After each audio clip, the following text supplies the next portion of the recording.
Hello అండి, welcome to my channel Hemanshi world. మేము ఈరోజైతే 1000 స్తంభాల గుడికి అయితే వచ్చామండి. ఇది వరంగల్లో అయితే ఉంటుందన్నమాట. వరంగల్లో హన్మకొండ చౌరస్తా సమీపంలో అయితే ఉంటుందండి. వరంగల్ రైల్వే స్టేషన్ నుండి సుమారు 6 కిలోమీటర్ల దూరంలో అయితే ఇదైతే ఉంటుందన్నమాట. ఇది స్టేషన్ నుండి ఆటోకి కానీ కార్లో అయితే వస్తే కనుక 15 to 10 minutes అయితే పడుతుందండి.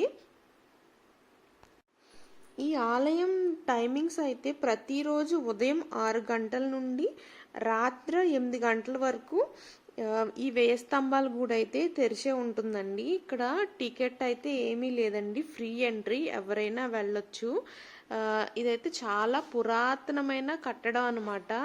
1000 స్తంభాలు అయితే ఉంటాయంటండి. 1000 స్తంభాలు అంటే ఒక పెద్ద స్తంభంలో చిన్న స్తంభాలు కూడా అవన్నీ కౌంట్ చేసి కరెక్ట్గా 1000 స్తంభాలు అనేది వచ్చిందంట. ఇంకా 1000 స్తంభాల గుడి అని పెట్టారండి. ఈ ఆలయంలో దేవుడైతే శివుడైతే దర్శనమిస్తారండి. ఈ ఆలయాన్ని త్రికూట ఆలయం అని కూడా అంటారనమాట. అంటే సాధారణ ఆలయాల వలె కాకుండా ఇది శివుడు, విష్ణువు మరియు సూర్య భగవానికి సమానంగా గౌరవిస్తుంది. మండపంలోని ఏ ప్రదేశం నుండి చూసినా, ఏ ఒక్క స్తంభం నుండి చూసినా కూడా దేవత విగ్రహానికి ఏ అడ్డు లేకుండా వాటిని అమర్చారు. ఇంకా ఆలయ చరిత్రకి వస్తే కనుక ఈ ఆలయం 11వ శతాబ్దంలోని కాకతీయ రాజవంశం వారు నిర్మించారు. ఇందులో క్లిష్టమైన చెక్కడాలు గల స్తంభాలు, నక్షత్రపు పునాది వంటి అద్భుతమైన వాస్తుశిల్పం కూడా ఉంది. ఈ గుడి 1163లో కాకతీయ రాజు రుద్రదేవునిచే నిర్మించబడినది. ఈ ఆలయం అధికారికంగా శ్రీ రుద్రేశ్వర స్వామి ఆలయంగా పిలువబడుతుంది. ఈ ఆలయంలో శివుడు, విష్ణువు మరియు సూర్య భగవానులకు అంకితం చేయబడిన ఒక విశిష్టమైన త్రికూట ఆలయం అని పిలుస్తారు.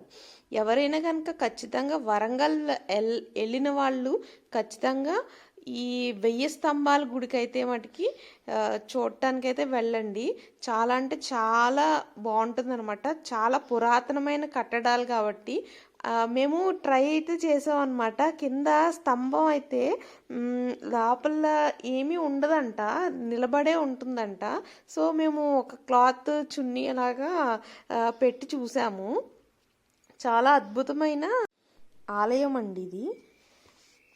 ఇది దక్షిణ భారతంలో తుగ్లక్ రాజవంశం దండయాత్రల సమయంలో ఈ ఆలయం దెబ్బతిన్నప్పటికీ దాన్ని అద్భుతమైన నిర్మాణ శైలి మరియు శిల్పాలు ఎక్కడ చెక్కు చెదరకుండా ఉన్నాయంట. అంటే అప్పట్లో అంత బాగా స్ట్రాంగ్గా అయితే కట్టారండి. ఇప్పట్లో అసలు బిల్డింగ్లే సరిగ్గా కట్టట్లేదు కదా. అప్పట్లో అంత యుద్ధాలు జరిగినా కానీ ఈ ఆలయం మటుకి చెక్కు చెదరకుండా అలాగే ఉందంట. ఎవరైనా వెళ్ళాలి అని అనుకునే వాళ్ళు అయితే మటుకి ఖచ్చితంగా వెళ్ళి చూడండి. ఇక్కడైతే మనకి వర్షం సినిమా కూడా షూటింగ్ ఇక్కడే అయితే తీశారండి. చాలా సినిమాలు షూటింగ్ కూడా తీస్తారనమాట. చాలా అద్భుతమైన ప్రదేశం. సాయంత్రం మాటలు వెళ్తే కనుక చాలా ఆహ్లాదకరంగా చాలా బాగుంటుంది. ఇక మేము అందరం అయితే ఫ్యామిలీ మెంబర్స్తో అందరితో కలిసి వెళ్ళామండి. చాలా బాగా ఎంజాయ్ చేసామన్నమాట. సాయంత్రం మాటలు వెళ్తే కొంచెం చల్లగా చాలా బాగుంటుంది. ఇంకా 1000 స్తంభాల గుడి అయిపోయిన తర్వాత మేము ఎన్ఎస్ఆర్ హోటల్ అనేది దాంట్లో అయితే స్టే అయితే చేసామన్నమాట. అక్కడే మా ఫ్యామిలీ మెంబర్స్ అందరూ అక్కడే బుక్ చేశారు. మేము ఇంకా గుళ్ళన్నీ చూసుకుని అక్కడికైతే వెళ్ళామన్నమాట. ఎవరైనా వెళ్ళాలనుకునే వాళ్ళు ఎవరైనా ఉంటే ఎన్ఎస్ఆర్ హోటల్కి అయితే వెళ్ళండి. నేనైతే దాన్ని ప్రిఫర్ చేస్తాను. చాలా బాగుంది, స్పేషియస్గా రూమ్స్ అన్నీ. ఈ ఆలయంలో అయితే మూల విరాట్ని అయితే ఫొటోస్ కానీ వీడియోస్ కానీ తీయనివ్వలేదండి. సో నేనైతే వీడియోస్ అయితే తీయలేదన్నమాట, ఫోటో కూడా తీయలేదు లోపల శివుడిని.